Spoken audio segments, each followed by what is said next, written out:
All my exes die after we break up. The Curse of Hollyeve. Casey. Part 3. The intensity of Hollyeve's newfound presence in my life scared me. I decided it was best to back off, at least for a while.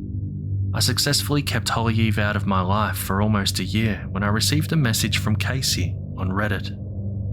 Casey was unlike the other Hollyeve informants. Younger, brighter, and unbroken. He was actually still in high school, and it was unclear if he was intentionally goth, or if he was just pale and wore dark clothes. Hollyeve showed up at his school on the first day. He was drawn to her immediately. It was like someone had cooked up a fellow odd semi-goth who struggled to make conversation and dropped her into his little rural town along the rugged northern California coast. Like Colin, his hometown was in the same country I grew up in. Casey and Hollyeve started a quiet romance. They ate lunch together. Two weirdos in the back of the lunchroom. They walked home together. Two weirdos who happily cut through the cemetery to get home quicker. They listened to ambient music in his room alone. They would make out for hours, never worrying about whether his casino-addicted parents would come home. Casey would then walk Hollyeve home to a dark house on the edge of town. They would share a kiss and she'd slink away, never inviting him in. One night as they stood there in the driveway, he told her he loved her. The phrase seemed to startle her. She froze up and stared at him for an awkward 10 seconds. Eventually, she kissed him. Then he never saw her again. Casey asked around at school. No one knew anything about her. The school office had no record of a student by that name. He went to her house and walked up close, knocked on the door. It appeared to be abandoned. Had he never actually watched her walk in? Casey started Googling Hollyeve and quickly came across the subreddit about her curse. It took him a long time to absorb everything, but it also started to make sense. It seemed all of the people on the sub who ran into Hollyeve were on the rural coast of Northern California, and it seemed to span over the course of 20 years. I was the only one who responded to Casey's message. I noted it seemed like things had gone quiet on the Hollyeve front. It may have been in response to Hollyeve suddenly getting stronger not long before. I told Casey about the origin story of Hollyeve and Colin and their false broken love. Casey then dropped a bombshell. He had found some actual information online about Hollyeve as a teenage girl, and he tracked down Hollyeve's mum, Kelly, and had met with her. Casey earned Kelly's trust and got her to share even more about the manipulation of Colin and how it broke Hollyeve's heart and spirit. The poor young girl really thought they were in love. And when you are 13, you think everything that happens to you is the rest of your life. Kelly also explained what happened to Hollyeve, that Colin could only hint at. Kelly wasn't sure how it started, and she didn't want to believe that Hollyeve started it herself. But Hollyeve's house nearly burnt down the night Colin broke up with her. Hollyeve never got out. They found something Hollyeve wore next to where her body was. A silver necklace that was half of a heart. Kelly was able to remember Hollyeve had started wearing it a few weeks before. She had asked about it and Hollyeve said it was from a boy, and he had the other half. Kelly had Hollyeve's half of the heart necklace. She didn't know where the other half was. I felt like we suddenly had an incredible clue, and a potential solution. Could we solve the curse if we could get the other half of the heart necklace back? We had to track down Colin. Colin wouldn't respond to any of my messages. I worried he might be dead.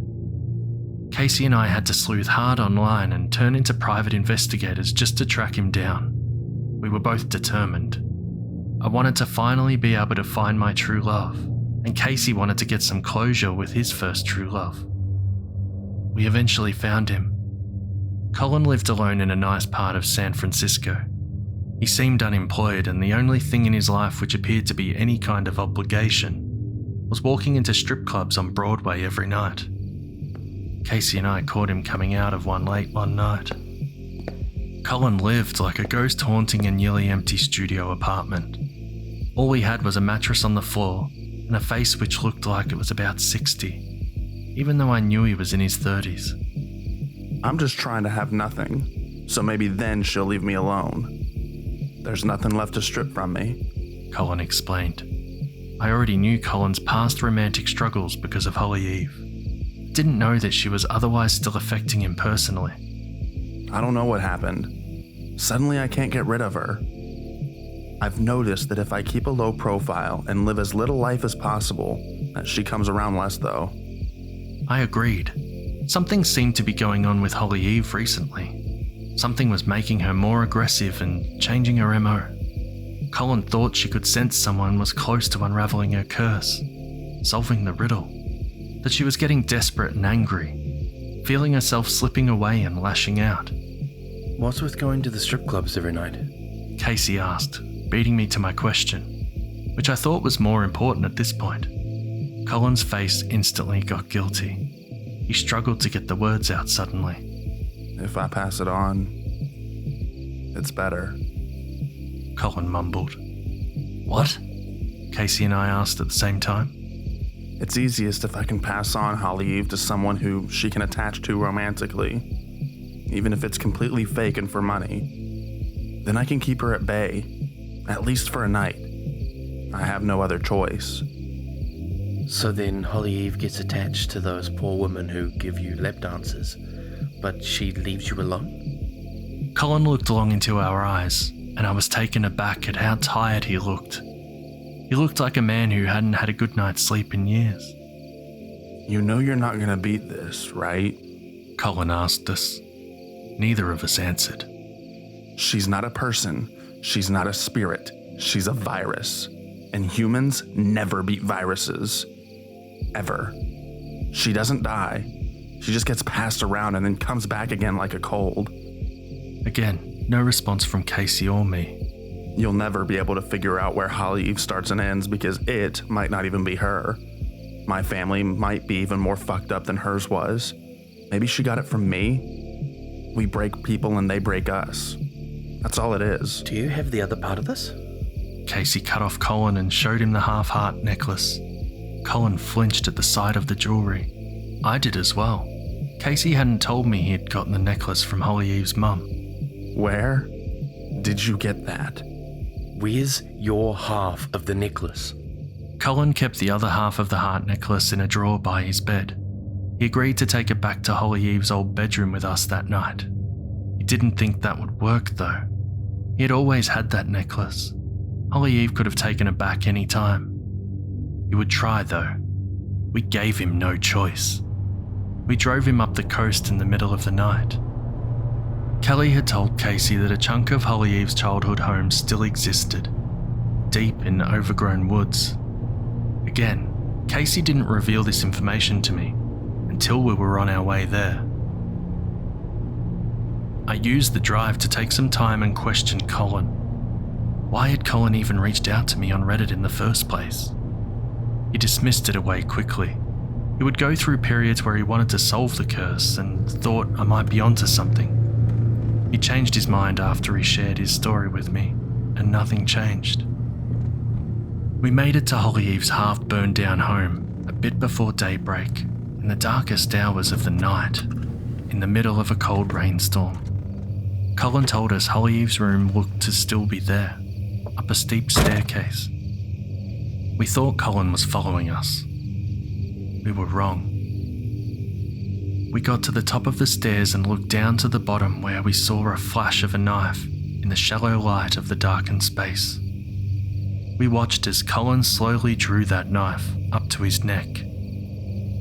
She's here.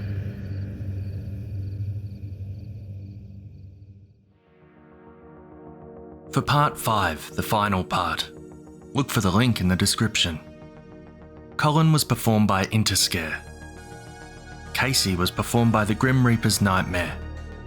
Links for these wonderful creators are in the description. Thank you for watching this video. If you enjoyed it, don't forget to subscribe, comment, share and like, and press the bell to get notifications when new videos are uploaded. If you have a story that you want Jimmy Horrors to read, send it to jimmyhorrorsnarrations @gmail.com. Until next time, stay horrific, everyone.